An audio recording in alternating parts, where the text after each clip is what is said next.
इस वीडियो ने इसराइली फौज की अंदरूनी कशमकश, सियासी दबाव और उसकी मॉरल डिक्लाइन यानी इखलाकी जवाल और बैनुल अक़वामी बेएतमादी को एक ही लम्हे में जाहिर कर दिया है। यफ़ात तोमर यरूशलेमी इस कशमकश के बीच में भी फंस गई जो कि इसराइल में पहले से चल रही थी।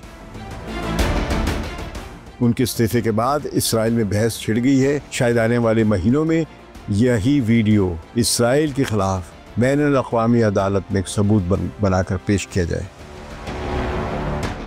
शायद ये वो लम्हा हो जब जिसने इसराइली फ़ौज के सबसे इखलाकी फ़ौज के बयानियों को हमेशा के लिए बदल दिया।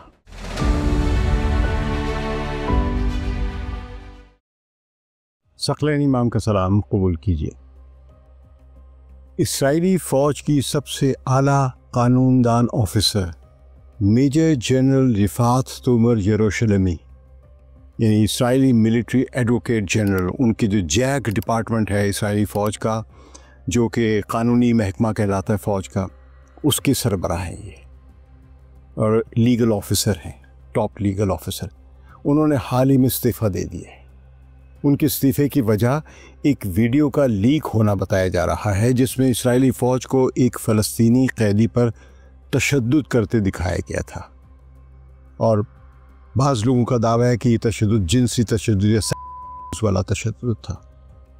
तो ये वीडियो इसराइल के जनूब में एक वीडियो सिदी तेमन एक जेल है, वहाँ उसके बाहर या उसके अंदर की है ये तस्वीरें।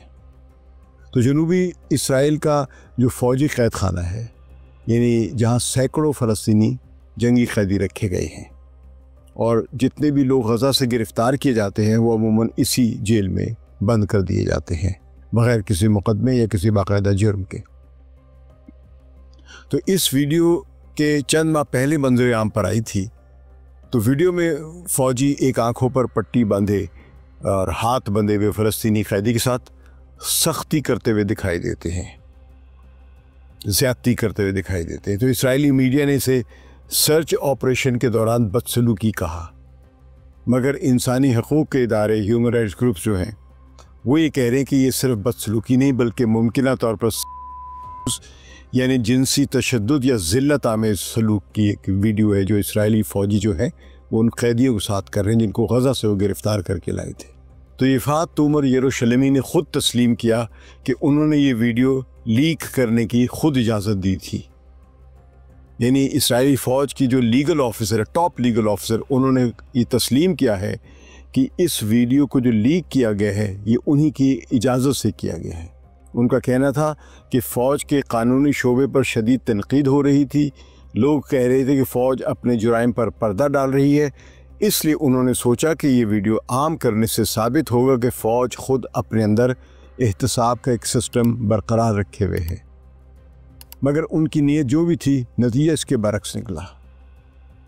इस वीडियो के बाद इसराइल की सियासत में एक ज़लज़ला आ गया हुआ है। वज़ीर आज़म बेंजामिन नेतन्याहू जो हैं वो सख्त नाराज़ हैं और उन्होंने शदीद अपनी बरहमी का भी इज़हार किया है। उनका कहना था कि ये वीडियो इसराइल की साख को शदीद नुकसान पहुँचा रही है और इसकी जो लीक है उसकी मुकम्मल तहक़ीक़ात होनी चाहिए। इसराइल की वज़ारत दिफ़ा ने भी एक फ़ौजदारी तहक़ीक़ शुरू कर दी है, क्रिमिनल एक इन्वेस्टिगेशन शुरू कर दी है कि ये खुफिया वीडियो बाहर कैसे आई थी। अच्छा, इस दौरान ये जो मेजर जनरल हैं यरूशलेमी, इनके डिसअपीयर होने की भी इत्तलात है थी कि शायद इनको डिसअपीयर कर दिया गया। फिर एक ये भी अफवाह चली थी कि इन्होंने खुद कर ली है, लेकिन इन्होंने खुद अपने आप को सबके सामने पेश किया और कानून के सामने भी पेश किया है और कहा है कि ये सब काम उन्होंने उनकी इजाज़त से किया और मैं तस्लीम करती हूँ कि मैं नहीं किया ये। जो इसराइल के लिबरल और लेफ्टिस्ट यानी बाएं बाजू के जो हल्के हैं उनमें मेजर जनरल यफ़ात तोमर यरूशलेमी को एक ज़मीर की आवाज़ समझा जा रहा है।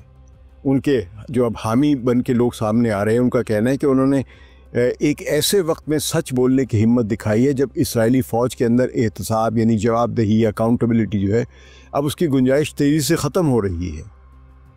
इसराइली लिबरल अखबार जो है हारेट्स, उसने उनके इस्तीफ़े को इखलाक़ी जुर्रत का मज़हर करार दिया है और लिखा है कि यफ़ात ने अपने ओहदे की कुर्बानी देकर इस बात को तस्लीम किया कि कानून और इंसाफ किसी भी फ़ौजी हुक्म से बालातर है। इंसानी हकूक़ के कारकुन जैसे बैत सलीम एक तंजीम है इसराइल में, इंसानी हकूक़ के लिए बड़ी अच्छी आवाज़ रखती है। और इसके अलावा एक और वहाँ पे इसराइल के जो साबिक़ फ़ौजी हैं और वो इसराइली मज़ालिम के ख़िलाफ़ हैं, उनकी एक तंजीम है ब्रेकिंग द साइलेंस। उनके नुमाइंदों ने कहा है कि तोमर यरूशलेमी की जो कार्रवाई है वो इस बात का सबूत है कि फ़ौज के अंदर ऐसे लोग मौजूद हैं जो जुल्म के निज़ाम से बेजार है और उनके ज़मीर ज़िंदा है। इसके बरक्स दाएं बाजू यानी कौम परस्त और क़दामत पसंद के जो बदबूदार इंतहाई दाएं बाजू के जो लोग हैं, उनके हलकों ने मेजर जनरल यरूशलेमी को गद्दार और ख़तरनाक मिसाल करार दिया है। दाएं बाजू के जो एक्स वज़ीर ख़जाना है इसराइल में, उनका नाम है बेतस्लाइल स्मोत्रिच। उन्होंने फ़ौजी निज़ाम में बाएं बाजू की दरअंदाजी की अलामत कहा है कि ये बाएं बाजू के असरात के नतीजे में ऐसा हुआ है, जबकि क़दामत पसंद मीडिया जैसा कि इसराइल ह्यूम ने इल्ज़ाम लगाया कि इस मेजर जनरल ने मुल्क के ख़िलाफ़ एक नफ्सियाती जंग छेड़ दी है। तो दाएं बाजू के मुजाहिरीन ने तल अबीब और यरूशलेम में उनके ख़िलाफ़ पोस्टर भी लगाए हैं। उन पर लिखा है कि वो फ़ौजियों की नहीं, दुश्मनों की वकील हैं, यानी वो लीगल ऑफिसर इसराइली आर्मी की नहीं है बल्कि वो दुश्मनों की हैं। नेतन्याहू हुकूमत के कई हिमायती मुबस्सरीन ने यहाँ तक कहा है कि इनकी वजह से फ़ौज का मोराल यानी हौसला और एतमाद जो है वो कमज़ोर हुआ है। तो यूँ यफ़ात तोमर यरूशलेमी इसराइली माशरे में एक तकसीम की अलामत बन गई हैं। बाएं बाजू के लिए वो इखलाक़ी जुर्रत की अलामत है, जबकि दाएं बाजू के लिए रियासती वफादारी से बगावत, गद्दार। ये सारा मामला इतना बड़ा क्यों बन गया है? आमतौर पर अगर कोई वीडियो एक मामूली तशद्दुद या सख्त रवैये की हो तो उस पर इतना शदीद हुकूमती रद्द-ए-अमल नहीं आता, ना लोग इस तरह खड़े हो जाते हैं, क्योंकि वहाँ पे अक्सर इसराइली सोल्जर्स जो हैं वो इंसानी हकूक़ की ख़िलाफ़ वर्जी कर रहे हैं। बल्कि सबसे बड़ी इंसानी हकूक़ की ख़िलाफ़ वर्जी तो गज़ा में उनकी एक मुसलसल बमबारी है जो कि नस्ल कुशी करने के मतरादिफ है, जिस पर इंटरनेशनल जो क्रिमिनल कोर्ट है उसमें एक मुकदमा भी चल रहा है। मगर इस वीडियो पर रद्द-ए-अमल देखकर अंदाज़ा होता है कि शायद वीडियो में वो कुछ है जो सरकारी सतह पर बताया नहीं जा रहा है। इंसानी हकूक़ की तंजीमों ने कहा है कि अगर ये वीडियो वाकई जिनसी तशद्दुद दिखाती है तो ये बैनुल-अक़वामी क़ानून यानी इंटरनेशनल लॉ के मुताबिक वॉर क्राइम यानी जंगी जुर्म के ज़ुमरे में आता है। और यही खौफ इस वक्त इसराइल को लाहक है, क्योंकि इंटरनेशनल क्रिमिनल कोर्ट में पहले ही गज़ा में होने वाली मुबैना जुराइम की तहक़ीक़ात के लिए एक सिलसिला चल रहा है। इन्वेस्टिगेशन टीम्स बनी हुई हैं। अगर ये वीडियो अदालत के रिकॉर्ड में चली जाती है तो इसराइली फ़ौज के आला अफसरान और सियासतदानों के ख़िलाफ़ मुकदमे कायम किए जा सकते हैं। यफ़ात तोमर यरूशलेमी का जो इस्तीफ़ा है सिर्फ एक ओहदे की तब्दीली नहीं बल्कि इसराइली फ़ौज के निज़ाम पर सवालिया निशान है। उनका कहना है कि हमें सच्चाई से डरना नहीं चाहिए बल्कि गलती की इस्लाह करनी चाहिए, मगर उनके मुखालफिन उन्हें गद्दार गद्दार गद्दार कह रहे हैं। दाएं बाजू के गिरोह और कौम परस्त शिद्दत पसंद तंजीमें जो हैं उन्होंने उन पर इल्ज़ाम लगाया कि वो फ़ौज को बदनाम कर रही हैं और दुश्मन को फ़ायदा पहुंचा रही हैं। दिलचस्प बात यह है कि इस वीडियो के लीक होने के बाद इसराइल में एहतजाज भी हुआ है। कुछ शिद्दत पसंद इसराइली शहरी सड़कों पर निकल आए और इन फ़ौजियों के हक़ में नारे लगाए जिन्होंने कैदियों पर तशद्दुद किया या जिन पर करने के इल्ज़ाम भी लगे हैं और जिन्होंने ज़ेर हिरासत लोगों के साथ ज़्यादती की थी।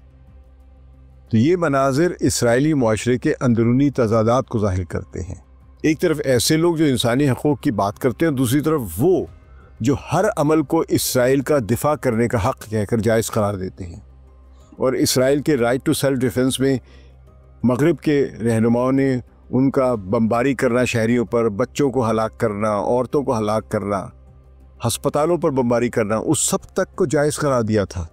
तो अब यही बात दोबारा कही जा रही है कि अगर इसराइली सोल्जर्स ने कुछ भी किया है तो ये इसराइल का हक़ दिफा है। लेकिन बाहर एक रद्द-ए-अमल भी आया कि अमेरिका ने इस वाक़े पर सख्त रद्द-ए-अमल ज़ाहिर किया है। अमेरिकी जो दफ्तर ख़ारजा के तर्जुमान ने कहा है कि अगर इसराइली फ़ौजियों ने वाकई किसी कैदी के साथ जिनसी ज़्यादती की है तो ये नाक़ाबिल कबूल है और इस पर ज़ीरो टॉलरेंस होनी चाहिए। यही बयान इसराइल के लिए बड़ा झटका था, क्योंकि अमेरिका उसका सबसे करीबी इत्तेहादी है और हमेशा आलमी सतह पर उसका दिफा करता आया है। लेकिन अब अमेरिका का महकमा ख़ारजा भी सवाल कर रहा है, अभी तक कुछ कहा नहीं है, कोई कार्रवाई नहीं की है। इस वाक़े ने इसराइली फ़ौज के इस दावे को भी कमज़ोर कर दिया कि वो दुनिया की सबसे बेहतरीन इखलाकी फ़ौज है, the most moral army Israel अपनी फ़ौज को कहता रहा है, किसकी इखलाकियात, इसके डिसिप्लिन सबसे बेहतर है। लेकिन जिस फ़ौज के लोग कैदियों के साथ इस तरह की घटिया किस्म की हरकतें कर रहे हैं, ज़्यादतियाँ कर रहे हैं, वो कैसी इखलाकी आर्मी कहलाई जा सकती है। कई दहाइयों से इसराइली हुकूमत और मीडिया ये तासुर देते आए हैं कि इनकी फ़ौज हर जंगी उसूल की पाबंदी करती है, मगर सीदी तैमन जेल की ये वीडियो और उसके बाद आने वाली गवाहियों ने इस इखलाकी फ़ौज के इमेज पर गहरी ज़रब लगाकर इसे बेनकाब किया है। सीदी तैमन जेल खुद भी एक बड़ा तनाज़े है, इस पर भी बड़े वहाँ पे बहस चल रही है। वहाँ सैकड़ों फ़लस्तीनियों को बग़ैर मुकदमा चलाए रखा जाता है। साबिक़ कैदियों और इंसानी हकूक़ के कारकुनों का कहना है कि वहाँ जिस्मानी ईज़ा रसानी, जंजीरों में बांध कर घंटों खड़ा रखना और खाने पीने से महरूम, इस तरह का सलूक जो है ये आम है। अब जब ये वीडियो मंजर आम पर आई है तो दुनिया भर की आलमी इंसानी हकूक़ की तंजीमें जैसे एमनेस्टी इंटरनेशनल है और ह्यूमन राइट्स वॉच है, उनको भी मुतहर्रक होना पड़ा है, वरना ये आमतौर पर ये तंजीमें जो इसराइल के मामले में एक नरम रवैया रखती हैं और इसराइल के अंदर भी एक सियासी तकसीम बढ़ रही है। पिछले 2 साल से इसराइल में अदालती इस्लाहात यानी जो वहाँ पे जुडिशल रिफॉर्म्स का 2023 से चल रहा है एक सिलसिला, उसका भी तनाज़ा मौजूद है, जिसने मुल्क को 2 हिस्सों में बांट दिया हुआ है। फ़ौज का कानूनी शोबा इन्हीं इस्लाहात के दबाव में था। कुछ सियासतदान इन इस्लाहात को बाएं बाजू का खला कहते थे, जबकि लिबरल तबका इसे इसराइल के कानूनी ज़मीर यानी लीगल कॉन्शियंस की अलामत समझता है कि इंडिपेंडेंट जुडिशरी होनी चाहिए। यफ़ात तोमर यरूशलेमी इस कशमकश के बीच में भी फंस गई जो कि इसराइल में पहले से चल रही थी। उनके इस्तीफ़े के बाद इसराइल में बहस छिड़ गई है कि फ़ौज के अंदर का जो एहतसाब या अदालती निज़ाम या जवाबदही का जो निज़ाम है वो वाकई क्या उस पर काम भी कर रहा है, ये काम कर सकता है या नहीं। अगर एक सीनियर जनरल को भी सच बोलने पर सज़ा दी जा सकती है और उसको इस्तीफ़ा देने पर मजबूर किया जा सकता है, तो आम फौजी या अफसर कैसे इंसाफ हासिल करेगा और सच बोलने की जुर्रत कैसे करेगा। इस वीडियो ने इसराइली फ़ौज की अंदरूनी कशमकश, सियासी दबाव और उसकी मॉरल डिक्लाइन यानी इखलाकी ज़वाल और बैनुल-अक़वामी बेएतमादी को एक ही लम्हे में ज़ाहिर कर दिया है। शायद आने वाले महीनों में यही वीडियो इसराइल के ख़िलाफ़ बैनुल-अक़वामी अदालत में एक सबूत बनाकर पेश किया जाए और शायद ये वो लम्हा हो जब जिसने इसराइली फ़ौज के सबसे इखलाकी फ़ौज के बयानियों को हमेशा के लिए बदल दिया। हमारा ये तज़्ज़िया आपको कैसा लगा? कमेंट्स में आके फ़ीडबैक ज़रूर दीजिएगा। शुक्रिया। सकलैन इमाम को इजाज़त दीजिए। खुदा हाफ़िज़।